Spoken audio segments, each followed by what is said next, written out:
Gak usah kita jatuh-jatuhkan juga penyidik kejaksaan, penyidik KPK, penyidik Polri, tapi dorong mereka untuk bekerja sama secara maksimal menuntaskan pokok permasalahan ini. Kalau saya selalu berpikir seperti itu, jadi kita nggak perlu menjatuhkan salah satu instansi juga, tapi tunjukkan bahwa kerjamu sesuai dengan apa yang kau sampaikan, kau ucapkan, itu didengarkan seluruh rakyat di Indonesia. Jangan cuma ngomong doang, tapi pelaksananya nol. Nah ini harus berkolaborasi. Ini kira-kira sehingga rakyat jangan sampai nanti aku masih kekecewaan ini menunjukkan riak-riak yang tidak baik. Dan perlu juga yang saya katakan bahwa dari survei itu mengatakan bahwa elektabilitas dari pemerintah sekarang sudah di bawah stagnan 50%. Ini semua itu jangan kita beri warning bagi pemerintah untuk akan kinerjanya. Tapi jangan sudutkan mereka supaya mereka bekerja didorong betul-betul menaikkan stabilitas ini sehingga percaya masyarakat akan move. Karena ada juga psikologi itu diganti saja Prabowo dengan Gibran, nggak usah juga kayak gitu.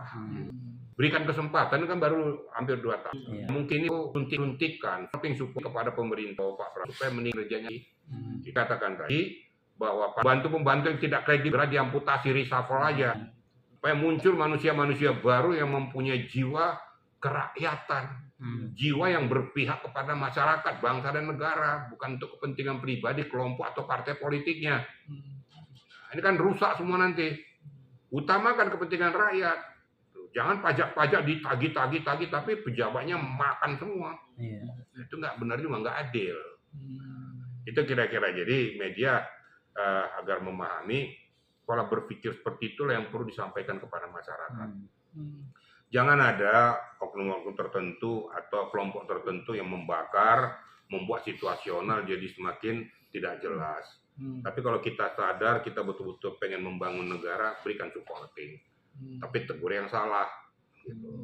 Kalau saya kan berpikir positif saja, saya bagaimana membangun negara ini tidak akan bisa kalau seandainya hanya cakar-cakaran.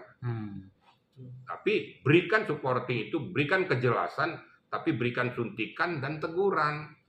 Satu contoh, Pak Mahfud MD, ya, saya setuju dengan apa yang dikatakan beliau itu, karena beliau juga pakar hukum, dia tahu sirkulasi daripada hukum ini. Yang benar dia sampaikan benar, nggak ada yang salah.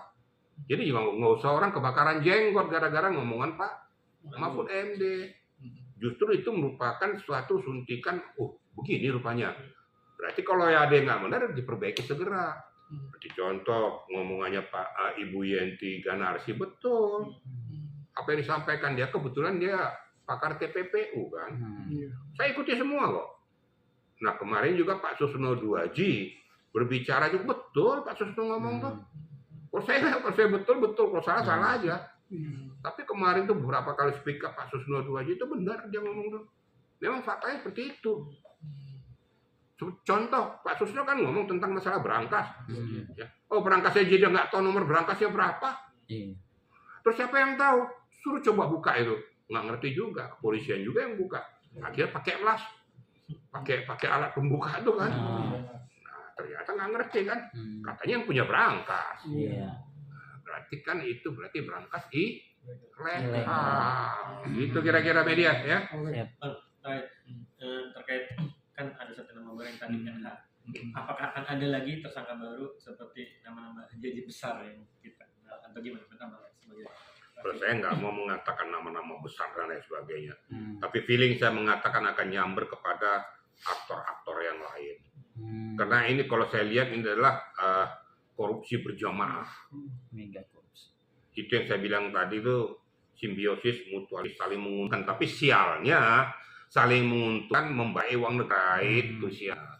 Kalau simbiosis mutualis untuk kepentingan negara is very good. Tapi ini kan akan uang negara untuk kepentingan kelompok dan golongan orang-orang tertentu itu.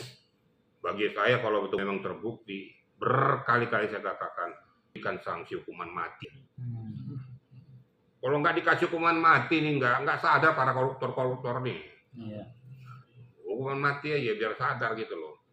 Jangan kau menari-nari di atas penderitaan rakyat. Kasihani rakyat itu. Makan aja susah. Coba lihat para koruptor ini harusnya lihat tuh di pinggir jalan itu jual aku aja dia sampai panas-panas. Belum tentu laku 2-3 biji. Untungnya cuma 20.000. Lo kasihan kagak tuh? Saya sudah lakukan, saya turun loh. Saya turun, saya nggak beli aquanya, saya peluk orangnya sudah setengah tua, dia bawa-bawa kayak gitu. Berapa yang saya kasih ya? 200 kayak 300.000. Tapi saya nggak beli, saya peluk dia. Saya lakukan loh. Nah, kenapa? Saya merasakan apa yang dirasakan oleh rakyat itu. Betapa sulitnya cari kehidupan. Pernah nggak dipikirkan manusia-manusia yang bajingan-bajingan tuh, pembaca uang rakyat itu? Gitu kira-kira ya. Oke, siap, mantap.